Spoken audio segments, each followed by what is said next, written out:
అప్పుల బాధలు వెంటాడుతున్నాయా? అయితే 6 JVR వారి జాతిరత్నాలు ధరించండి. హాయ్, వెల్కమ్ టు మనం టీవీ. నేను మీ మనోజ్. రియాజ్ ఎన్కౌంటర్ కేసులో బిగ్ ట్విస్ట్. కానిస్టేబుల్ ప్రమోద్ను ఆయన చంపలేదు, అసలు ఆయన రౌడీ షీటరే కాదు. రియాజ్ని ఎందుకు ఎన్కౌంటర్ చేయాల్సి వచ్చింది అనేది ఒక ప్రైవేట్ ఫ్యాక్ట్ ఫైండింగ్ కమిటీ ఇప్పుడు చేస్తున్న ఎలిగేషన్. సరే, ఒక్కసారి వాళ్ళు మాట్లాడే మాటలు ఏమంటారంటే, ఈ ఫ్యాక్ట్ ఫైండింగ్ కమిటీ ఏదైతే ఉందో అది ఒక కమ్యూనిటీకి సంబంధించింది మాత్రమే బేసిక్గా. సో ఎన్హెచ్ఆర్సీనో లేకపోతే ప్రభుత్వం ఒక ఫ్యాక్ట్ ఫైండింగ్ కమిటీ చేసింది కాదు. సో కేవలం ఆ నిజామాబాద్లో రియాజ్కి సంబంధించిన ఒక సామాజిక వర్గం ఉంది. సో ఆ సామాజిక వర్గం త్రూగా వాళ్ళై ప్రైవేట్గా చేసింది ఏంటంటే, వాళ్ళు ఇన్వెస్టిగేషన్ చేస్తున్నారు. సో వాళ్ళ తోచింది వాళ్ళు మాట్లాడుతున్నారు. వాళ్ళకి నచ్చిన ఇన్వెస్టిగేషన్, నచ్చిన తరహాలో, నచ్చిన రీతిలో, నచ్చిన మనుషులతో మాట్లాడి వాళ్ళు ఒక ఫ్యాక్ట్ ఫైండింగ్ చేశారు. సో అది ఫ్యాక్ట్ ఫైండింగ్ కమిటీ అనాలా లేకపోతే ఇంకో కమిటీ అనాలా నేను మీ విజ్ఞతకే వదిలేస్తున్నా. కానీ వాళ్ళు చెప్పేది ఏంటంటే, రియాజ్ అనేవాడు అసలు రౌడీ షీటరే కాదు. సో రియాజ్ అనేవాడు కానిస్టేబుల్ ప్రమోద్ని ఎందుకు చంపాల్సి వచ్చింది, చంపాల్సిన అవసరం లేదు. చంపడానికి మరి మీరు కమర్షియల్ ఏరియాలో చంపారంటున్నారు కదా, దానికి సంబంధించిన సీసీటీవీ ఫుటేజ్లు ఏమన్నా ఉన్నాయా అని అడుగుతున్నారు. అండ్ ఇంకోటి ఏంటంటే, ఏదైతే రియాజ్కి సంబంధించి వాళ్ళ కుటుంబ సభ్యులు ఉన్నారో, ఈవెన్ చిన్న చిన్న పిల్లల్ని కూడా 3rd డిగ్రీ ఉపయోగించారు వాళ్ళ మీద అనేది వాళ్ళు చేసిన ఎలిగేషన్. అని ఇంకోటి ఏంటంటే, అసలు ఇది మైండ్ బ్లోయింగ్ న్యూస్. రియాజ్కి కానిస్టేబుల్ ప్రమోద్కి మధ్య లావాదేవీలు, ఆర్థిక లావాదేవీలు చాలా ఉన్నాయి. సో రీసెంట్గానే ఒక కేసు విషయంలో 3 లక్షల రూపాయలు ప్రమోద్, కానిస్టేబుల్ ప్రమోద్ రియాజ్ని అడిగాడు.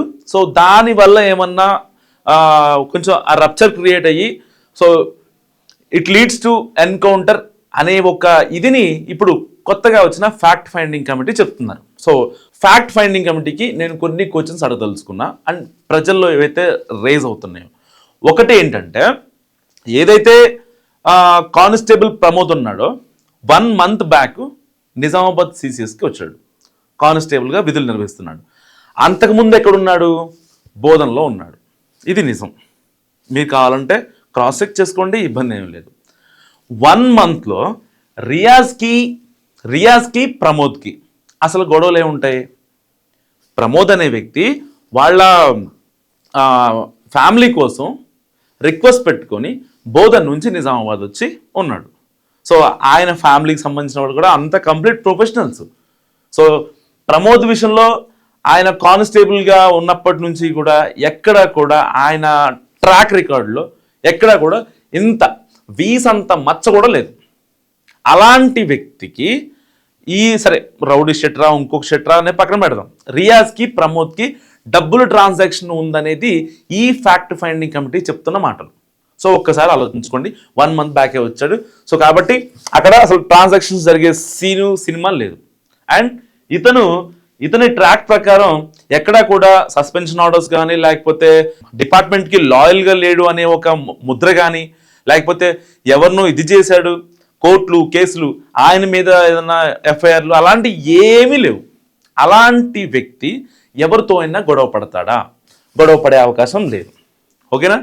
కేవలం ఒక కేసు విషయంలో రియాజ్ని తీసుకెళ్తుంటే ప్రమోదను ఇంకొక ఎస్ఐ, సో అప్పుడు మనోడు చంపాడు. దానికి సంబంధించి సీసీటీవీ ఫుటేజ్ అడుగుతుంది ఈ ఫ్యాక్ట్ ఫైండింగ్ కమిటీ.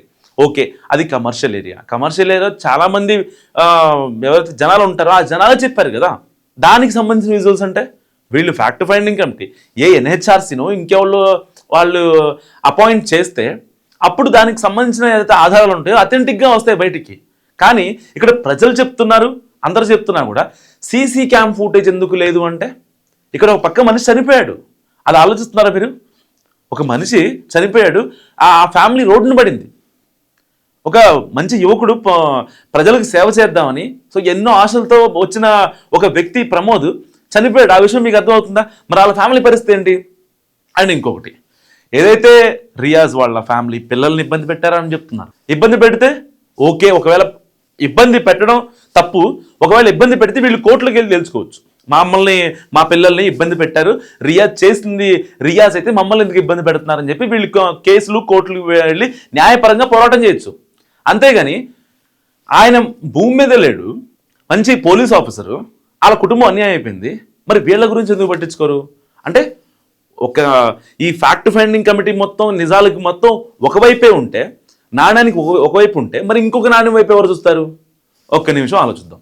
సరే, వీళ్ళు ప్రూఫ్స్ అడుగుతున్నారు కదా, మరి ఏదైతే రియాజ్ హాస్పిటల్కి వచ్చే ముందు సీసీటీవీ ఫుటేజ్ మిస్ అయ్యాయి, లేకపోతే అసలు అక్కడ ప్రమోద్ని చంపాడా లేదా అనేది ఫ్యాక్ట్ ఫైండింగ్ చెప్తున్నమాట. కానీ రియాజ్ ఇక్కడ ఆల్రెడీ గన్ను పట్టుకున్న మాట వాస్తవం, కమర్షియల్ ఏరియాలో గన్ను పట్టుకొని కత్తి పట్టుకుని అతను చంపిన మాట వాస్తవం. సో ఇదంతా కనిపిస్తుంది కదా. మరి అలాంటి వ్యక్తి హాస్పిటల్లో అతని రక్షణ కోసమో లేకపోతే ఎస్కేప్ అవుదామనే ఒక యాంగిల్లో గన్ను తీయడం అని గ్యారంటీ ఏంటి? పోలీసులు చెప్తున్నారు కదా, బాత్రూమ్కి వెళ్తా అన్నాడు.